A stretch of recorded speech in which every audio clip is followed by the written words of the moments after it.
ನಮಸ್ಕಾರ ವೀಕ್ಷಕರೇ, ನಾನು ನಿಮ್ಮ ಡಾಕ್ಟರ್ ಚೇತನ್ ಜಗಳೂರ್. ಇವತ್ತು ನಾನು ನಿಮಗೆ ಗ್ಯಾಸ್ಟ್ರಿಕ್ ಬಗ್ಗೆ ತಿಳಿಸ್ಕೊಡ್ತೀನಿ. ಗ್ಯಾಸ್ಟ್ರಿಕ್ ಅಂದರೆ ಏನು, ಯಾಕಾಗುತ್ತೆ, ಹೆಂಗಾಗುತ್ತೆ, ಅಥವಾ ಇವಾಗಂತೂ ಚಿಕ್ಕ ಮಕ್ಕಳಿಂದ ಹಿಡಿದ್ಬಿಟ್ಟು ದೊಡ್ಡೋರ್ವರೆಗೂ ತುಂಬಾ ಸಫರ್ ಆಗ್ತಾ ಇರ್ತಾರೆ. ಕೆಲವೊಬ್ಬರಂತೂ ಈ ಗುಲ್ಮ ಅಂತ ಹೇಳ್ತೀವಿ, ಅದ್ರ ಬಗ್ಗೆ ನಾನು ಡೀಟೇಲ್ ತಿಳಿಸ್ಕೊಡ್ತೀನಿ. ಆ ಗುಲ್ಮ ಅಂತ ಹೇಳಿದ್ರೆ ಗ್ಯಾಸ್ಟ್ರಿಕ್ ನೆಕ್ಸ್ಟ್ ಸ್ಟೇಜ್. ಅದು ಆ ರೀತಿ ಗ್ಯಾಸ್ಟ್ರಿಕ್ ನೆಕ್ಸ್ಟ್ ಸ್ಟೇಜ್ ಇದ್ದಾಗ ಹೆಂಗಾಗುತ್ತೆ ಅಂದರೆ, ಅದು ವಾಯು ಅಂಶ ಹೋಗ್ಬಿಟ್ಟು ಬೆನ್ನಿಗೆ ಹೋಗುತ್ತೆ, ಬೆನ್ನು ಹಿಡ್ಕೊಳ್ಳುತ್ತೆ, ಎದೆಗೆ ಹೋಗುತ್ತೆ, ಎದೆ ಹಿಡ್ಕೊಳ್ಳುತ್ತೆ, ಮೀನು ಕಂಡಗಳಿಗೆ ಹೋಗುತ್ತೆ, ಅಲ್ಲಿ ಹಿಡ್ಕೊಳ್ಳುತ್ತೆ. ಆ ಥರ ಹಿಡ್ಕೊಂಡು ತುಂಬಾ ಸಫರ್ ಆಗ್ತಾ ಇರುತ್ತೆ.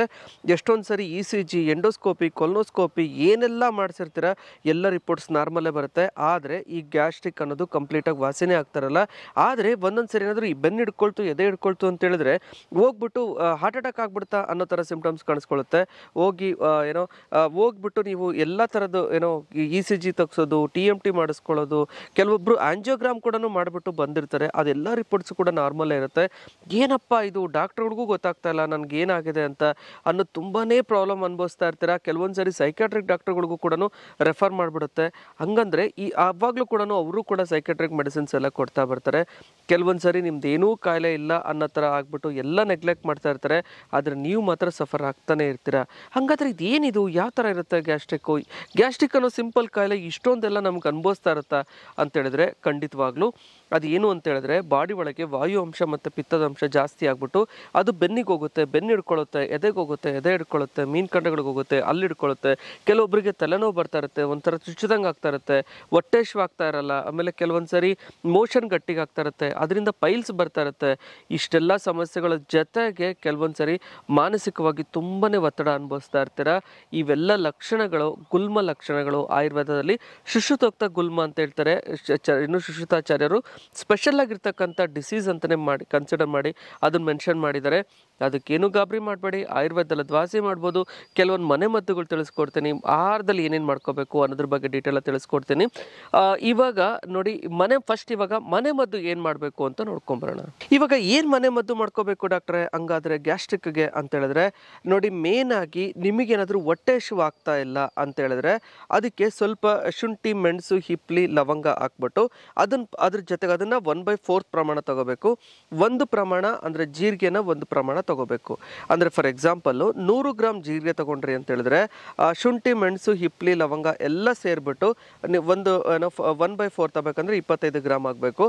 ಅದನ್ನು ಪೌಡ್ರ್ ಮಾಡಿಟ್ಕೊಂಡು ದಿನ ಒಂದೊಂದು ಚಮಚ ಹಾಕಿ ಒಂದು ಲೋಟ ನೀರು ಹಾಕ್ಬಿಟ್ಟು ಚೆನ್ನಾಗಿ ಕುದಿಸ್ಬಿಟ್ಟು ಅದಕ್ಕೆ 1 ಚಮಚ ಹರಳೆಣ್ಣೆ ಮಿಕ್ಸ್ ಮಾಡಿಕೊಂಡು ತಗೊಳ್ತಾ ಬನ್ನಿ. ಖಂಡಿತವಾಗ್ಲೂ ಈ ಗುಲ್ಮ ಏನು ಹೇಳಿದ್ವಲ್ವ, ಬೆನ್ನು ಹಿಡ್ಕೊಳ್ಳೋದು, ಎದೆ ಹಿಡ್ಕೊಳ್ಳೋದು ಅದೆಲ್ಲ ಕಮ್ಮಿ ಆಗ್ತಾ ಬರುತ್ತೆ. ಜೊತೆಗೆ ನಿಮಗೆ ಮೋಷನ್ ಕೂಡ ಕ್ಲಿಯರ್ ಆಗುತ್ತೆ, ಹೊಟ್ಟೆ ಹಸಿವು ಕೂಡ ಚೆನ್ನಾಗಾಗುತ್ತೆ. ಅದ್ರ ಜೊತೆಗೆ ನಿಮಗೇನಾದರೂ ಹೊಟ್ಟೆ ಉರಿ ಆಗ್ತಾ ಇತ್ತು, ಸಂಕಟ ಆಗ್ತಾ ಇತ್ತು, ಅಥವಾ ಅದರಿಂದ ನಿಮಗೆ ಉಳಿ ತೇಗ್ ಬರ್ತಾ ಇತ್ತು ಅಂತ ಹೇಳಿದ್ರೆ ಅವು ನೆಕ್ಸ್ಟ್ ವೀಡಿಯೋದಲ್ಲಿ ಅದ್ರ ಬಗ್ಗೆ ಕಂಪ್ಲೀಟಾಗಿ ಡೀಟೇಲಾಗಿ ತಿಳಿಸ್ಕೊಡ್ತೀನಿ.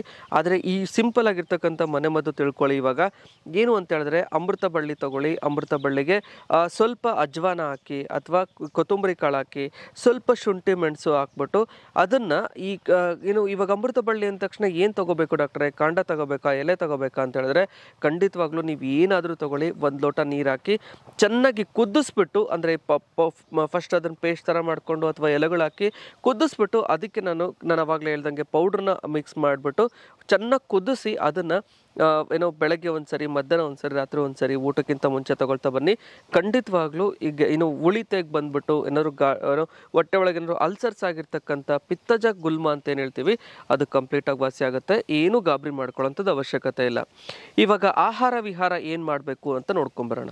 ಇವಾಗ ಏನು ಆಹಾರ ತಗೋಬೇಕು ಅಂತ ಹೇಳಿದ್ರೆ, ಯಾವ ರೀತಿ ನಾವು ಲೈಫ್ ಲೀಡ್ ಮಾಡಬೇಕು ಅಂತ ಹೇಳಿದ್ರೆ, ನೋಡಿ ಮೇನ್ ಆಗಿ ನೀವು ಈ ಅಮೃತ ಬಳ್ಳಿ ಇರ್ತಕ್ಕಂಥ ಜಾಸ್ತಿ ಪದಾರ್ಥಗಳು ತಿನ್ನಬೇಕು. ಆಮೇಲೆ ಕೆಲವೊಂದು ಸರಿ ಜೀರಿಗೆ ಮತ್ತು ಸ್ವಲ್ಪ ಮಟ್ಟಿಗೆ ಶುಂಠಿ ಪದಾರ್ಥ ಇರ್ತಕ್ಕಂಥ ಜಾಸ್ತಿ ನೀವು ತಗೊಳ್ತಾ ಬಂದರೆ, ಅಂದರೆ ಇವಾಗ ಕೊತ್ತಂಬರಿ ಸೊಪ್ಪು ಆಗಿರ್ಬೋದು ಅಥವಾ ಕೊತ್ತಂಬರಿ ಕಾಳು ಆಗಿರ್ಬೋದು, ಇವುಗಳನ್ನ ಜಾಸ್ತಿ ನಿಮ್ಮ ಅಡುಗೆದಲ್ಲಿ ಬಳಸ್ತಾ ಬನ್ನಿ. ಖಂಡಿತವಾಗ್ಲೂ ನಿಮಗೆ ಈ ಗ್ಯಾಸ್ಟ್ರಿಕ್ ಅನ್ನೋದು ಸ್ವಲ್ಪ ಮಟ್ಟಿಗೆ ಕಂಟ್ರೋಲ್ ಮಾಡೋಕ್ಕೆ ಅನುಕೂಲ ಮಾಡುತ್ತೆ. ಅದ್ರ ಜೊತೆಗೆ ಯಾವೆಲ್ಲ ಅವಾಯ್ಡ್ ಮಾಡಬೇಕು ಅಂತ ಹೇಳಿದ್ರೆ, ನೋಡಿ ಎಲ್ಲರೂ ಏನೇನೋ ಹೇಳ್ಬಿಟ್ಟಿರ್ತಾರೆ, ಅಂದರೆ ಜನರಲೈಸ್ ಮಾಡಿಬಿಟ್ಟಿರ್ತಾರೆ. ಮೊಸರು ತಿನ್ನಬೇಡಿ, ಮಜ್ಜಿಗೆ ಕುಡಿಬೇಡಿ, ಹಾಲು ಕುಡಿಬೇಡಿ, ಅಥವಾ ನೀವು ಕೆಲವೊಂದು ಸರಿ ಏನೋ ಗ್ಯಾಸ್ಟ್ರಿಕ್ ಪದಾರ್ಥಗಳು ತಿನ್ನಬೇಡಿ ಅಥವಾ ವಾಯು ಪದಾರ್ಥಗಳು ತಿನ್ನಬೇಡಿ ಅಂತೆಲ್ಲ ಹೇಳ್ಬಿಟ್ಟಿರ್ತಾರೆ. ಅದನ್ನು ನೆನ್ಪಿಟ್ಕೊಳ್ಳಿ, ನಿಮಗೆ ಯಾವುದು ಆಗಲ್ವೋ ಅವನ್ನ ಮಾತ್ರ ಅವಾಯ್ಡ್ ಮಾಡಿ.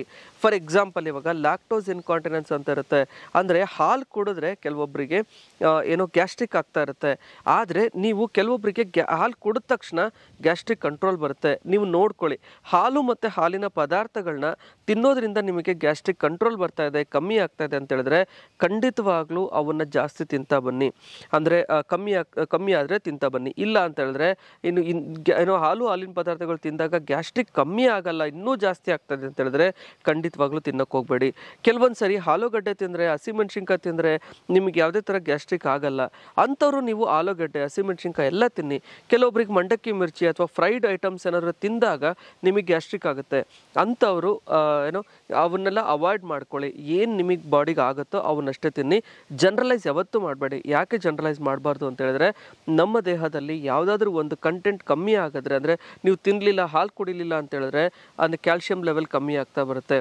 ಆದರೆ ನಿಮ್ಗೆ ಆಗಲ್ಲ ಅಂತ ಹೇಳಿದ್ರೆ ಅದನ್ನ ಅವಾಯ್ಡ್ ಮಾಡಿಬಿಟ್ಟು ಬೇರೆ ಪದಾರ್ಥಗಳು ಕೊಡ್ತೀನಿ, ಅವನ್ನ ಮಾಡ್ತಾ ಬನ್ನಿ. ಖಂಡಿತವಾಗ್ಲೂ ಅನುಕೂಲ ಆಗುತ್ತೆ. ಅದ್ರ ಜೊತೆಗೆ ತುಂಬ ವರಿ ಮಾಡ್ಕೊಳ್ತಾ ಇದ್ದೀರಾ, ತುಂಬ ಟೆನ್ಷನ್ ಮಾಡ್ಕೊಳ್ತಾ ಇದ್ದೀರಾ ಅಂತ ಹೇಳಿದ್ರೆ ಆದಷ್ಟು ಕಾಮಾಗಿ ಕೂಲಾಗಿರೋಕ್ಕೆ ಟ್ರೈ ಮಾಡಿ. ನಾನು ಇವಾಗ ಕೂಲಾಗಿರೋಕ್ಕೆ ಹೇಳಿದ್ದೀನಿ ಅಂತ ಹೇಳಿದ ತಕ್ಷಣ ನೀವು ಅದು ಕಂಟ್ರೋಲ್ ಮಾಡ್ಕೊಳ್ಳೋಕ್ಕೆ ಮತ್ತೆ ಟೆನ್ಷನ್ ಮಾಡ್ಕೊಳ್ತಾ ಇರ್ತೀರ. ಏನಪ್ಪ ಟೆನ್ಷನ್ನೇ ಕಮ್ಮಿ ಆಗ್ತಾ ಇಲ್ಲ ಅಂತ ಮತ್ತೆ ಪದೇ ಟೆನ್ಷನ್ ಮಾಡ್ಕೊಳ್ಳೋದೆಲ್ಲ ಮಾಡ್ತಾ ಇರ್ತೀರ. ಅದೇನು ಮಾಡಬೇಡಿ. ಯಾವುದೇ ನಿಮ್ಮ ಸಮಸ್ಯೆಗಳನ್ನ ಲೆಟ್ಗೋ ಮಾಡ್ತಾ ಬನ್ನಿ, ಅಂದರೆ ಕ್ಷಮಿಸ್ತಾ ಬನ್ನಿ. ಖಂಡಿತವಾಗ್ಲೂ ಏನೋ ಈ ಗ್ಯಾಸ್ಟ್ರಿಕ್ಗೆ ಅನುಕೂಲ ಆಗುತ್ತೆ, ಅಂದರೆ ಸ್ಟ್ರೆಸ್ ಫ್ರೀ ಆಗೋಕ್ಕೆ ಅನುಕೂಲ ಆಗುತ್ತೆ. ಜೊತೆಗೆ ಇವಾಗ ಆಯುರ್ವೇದ ಔಷಧಿ ಏನು ಮಾಡ್ಕೋಬೇಕು ಅಂತ ನೋಡ್ಕೊಂಬರೋಣ.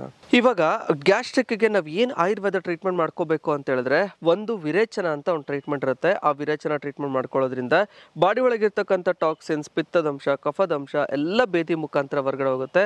ಅದೊಂದು 8 ದಿವಸ ಟ್ರೀಟ್ಮೆಂಟು. ಆ ಟ್ರೀಟ್ಮೆಂಟ್ ಮಾಡಿ ಆದಮೇಲೆ ಅವಿಪತ್ತಿಕರ ಚೂರ್ಣ, ಮಧುಯಷ್ಟು ತೈಲ, ಕಾಂಕನ ಹೊಟ್ಟಿ ಮತ್ತು ಪಾಚನಾಮೃತ ಕಷಾಯ ಅಂತ ಮೆಡಿಸಿನ್ಸ್ ಇರುತ್ತೆ. ಅವುಗಳನ್ನ ತಗೊಳ್ಳೋದ್ರಿಂದ ಈ ಎಷ್ಟೇ ವರ್ಷಗಳಿಂದ ಗ್ಯಾಸ್ಟ್ರಿಕ್ ಅನುಭವಿಸ್ತಾ ಇರಲಿ, 20 ವರ್ಷ 30 ವರ್ಷ ಇಂದ ಅನುಭವಿಸ್ತಾ ಇರ್ತೀರಾ, ಅವ್ರು ಎಲ್ಲರೂ ಕೂಡ ಈ ಬೆಸ್ಟ್ ನನ್ನ ಮನೆ ಮದ್ದುಗಳು, ಆಹಾರ ವಿಹಾರ, ಏನೇನು ಆಯುರ್ವೇದ ಔಷಧಿಗಳು ಏನೇನು ಹೇಳಿದನೋ ಅವನ್ನೆಲ್ಲ ಫಾಲೋಅಪ್ ಮಾಡ್ತಾ ಬನ್ನಿ. ಖಂಡಿತವಾಗ್ಲೂ ನಿಮಗೆ ಗ್ಯಾಸ್ಟ್ರಿಕ್ ಇತ್ತ ಅನ್ನೋ ಥರ 1.5 ತಿಂಗಳಲ್ಲೇ ಮಾಯ ಆಗೋಟೋಗುತ್ತೆ. ಏನು ಗಾಬರಿ ಮಾಡ್ಕೋಬೇಡಿ. ಮತ್ತೆ ಮುಂದಿನ ಸಂಚಿಕೆಗಳಿಗೆ ಮತ್ತೊಂದು ಇಂಟ್ರೆಸ್ಟಿಂಗ್ ಟಾಪಿಕ್ ಮುಖಾಂತರ ಮತ್ತೆ ಭೇಟಿ ಆಗೋಣ. ಅಲ್ಲಿವರೆಗೂ ನೋಡ್ತಾ ಇರಿ ಆರೋಗ್ಯ ಭಾಗ್ಯ ಯೂಟ್ಯೂಬ್ ಚಾನಲ್. ನಮಸ್ಕಾರ.